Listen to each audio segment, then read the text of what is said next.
Hey y'all, today's objective is congruent triangles, and just some background. Congruent means exactly the same. This symbol is what we use for congruent. It's an equal sign with a tilde on top of it. And what that means, if you have congruent triangles, it means all three angles, this is the symbol for angle, all three angles and all three sides are equal to the corresponding angles and sides on the other triangle. Corresponding means same place, other triangle. And we are going to go over four postulates. Another word for postulate is rules. 4 rules to prove triangle congruence. And all of this, like the last video, is setting up theorems and postulates and rules so you can prove triangles are congruent. And we will be working with proofs.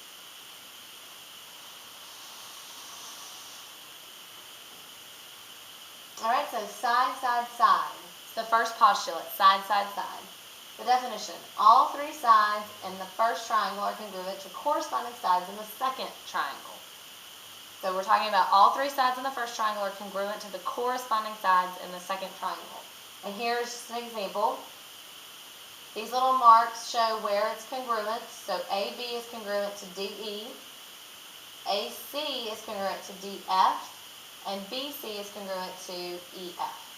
And the order matters when you're listing out triangles. It's important that you go in the right order, you don't mix it up. So for this one, triangle DEF is congruent to ABC. You can't say DEF is congruent to ACB. You have to stay in order for triangle congruency. So that's side, side, side. Alright, so the next one is Sideangleside, SAS, Sideangleside, and the definition of two sides and included angle. It's important that you understand the included angle means the one between the two sides. The two sides and included angle of the first triangle are congruent to two sides and included angle of the second triangle. Then the triangles are congruent. So here's an example. We have two triangles, and this pair of vertical angles right here means the angles are congruent. So AC and EC are congruent, DC and BC are congruent, and then angle C is congruent. So you have side, angle, side, side, angle, side. So ABC is congruent to EDC. Sorry, ABC is congruent to EDC. That's side, angle, side. Alright, so the next one is angle, side, angle.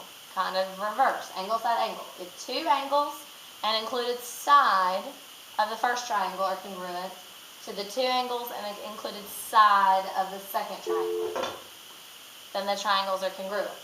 So in this example, you have your two angles right here and right here. One mark is congruent to B is congruent to E, C is congruent to F. Gabriel Marquez, come to room 112, please. Gabriel Marquez, come to room 112. If you're with an adult, have them call room 112, please. And then you can see that BC and EF are congruent. So that's angle, side, angle.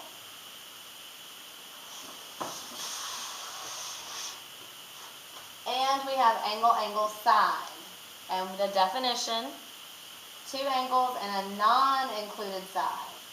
Two angles and a non-included side of first triangle congruent to corresponding parts on the second triangle. So as you can see, you have two angles that are congruent. Angle B is incongruent to E. Angle C is congruent to angle F.